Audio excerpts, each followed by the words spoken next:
I know other guys like it.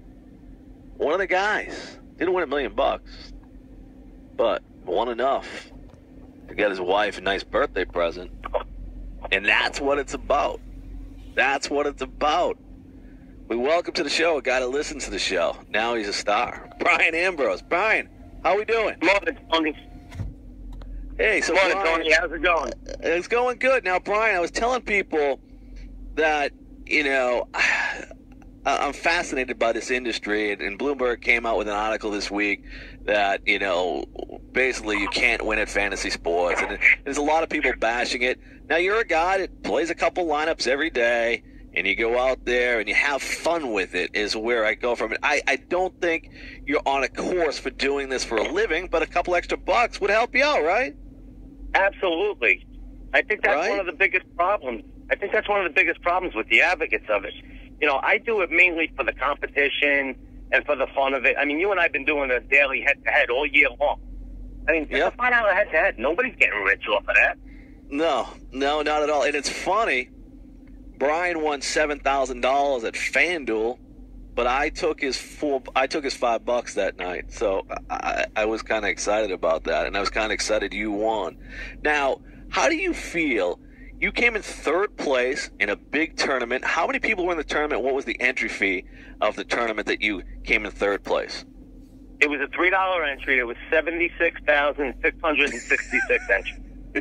76,000. You put $3 in, and at one time you were the leader.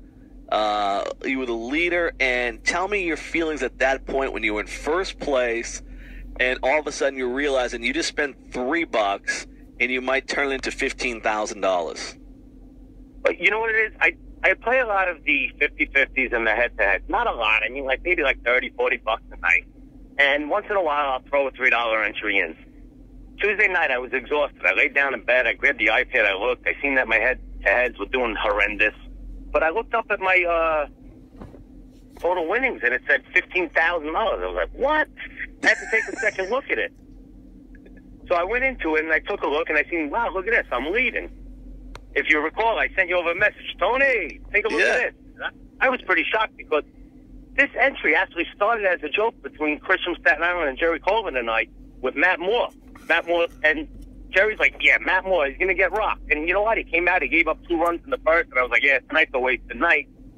Here I am laying in bed, exhausted, and I'm leading. I'm at $15,000.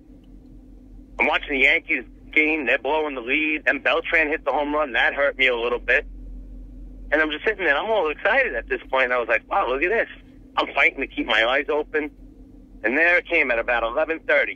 Goldschmidt hit one out, and I dropped from first to third. And that was the quickest $8,000 I ever lost. But yet, should I really complain? $3 entry, and I'm still going to win $7,000. There you have it. And we got our guy, Brian Ambrose, a listener to the show, who absolutely I play a game every night, $5 head-to-head. He's just that type of player. And so he's not a guy with an algorithm. He's not a guy with 20,000 lineups. He had $3, and he made it $7,000 at FanDuel. Brian, what do you think when you read the articles out there and people talk about this industry, and like Bloomberg with the big headline, you can't win at daily fantasy sports? What does it go through your mind when you read stuff like that? I mean, it's no different than as if you were going to try and play lotto. You're not going to win $1 million, but fantasy sports is more of a competition-based thing. I mean, I've been playing fantasy sports now for over 20 years. It was always about the group of guys getting together for bragging rights.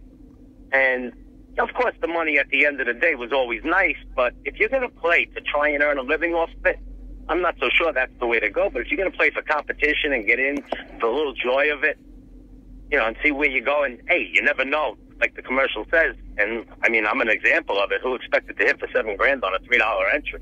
But that's the problem. Everybody expects to – not every Joe is going to hit for $1 million. I mean, you need to have a little bit of skill, and you have to have a little bit of luck at the same time. It's blown out of proportion. Yeah, I totally agree. And like you said, you're a guy that plays $30 or $40 a night. You play mostly 50-50 head-to-heads, and just on a whim, you decided to throw $3 in a field of 76,000 entries. I'll take it one step further. I think there are a lot of people that'll come in and don't have a lot of money, and they'll play only those $3 tournaments with 76,000 entries, and that's a recipe for disaster. Because I'll just be honest, Brian just nailed it and beat 76,000 people. He might never do that again, but he's way ahead of the game and he'll always stay ahead of the game. The odds are against you playing that many people, and if you want to stay in this long term and be competitive, you got to have the 50-50s and head-to-heads like Brian does. Yeah, I mean, listen, the best part of it all was that I was really upset that I was losing my head-to-head against you and Jerry and Fantasy Bomb, which I play against as well. But as you know, I was right back on it yesterday. You shot me over that invite to go head-to-head. Yeah. And that's really what I play for, Tony. You know, that's what I like. Like, we set up the Sunday league for football. I want to play against competition. I don't want to play against a guy that's sitting on a curb that doesn't know anything about the industry. I want to play against people that are skilled. There you go. Great stuff, Brian. I wish you continued success, except for the games against me, my man. Yeah, listen, it is what it is. If we could each take 50% of our winnings for the year on this head-to-head, we're even. And we had a good year doing it. Great stuff, guys. Coming up next, of course, we've got Pro Football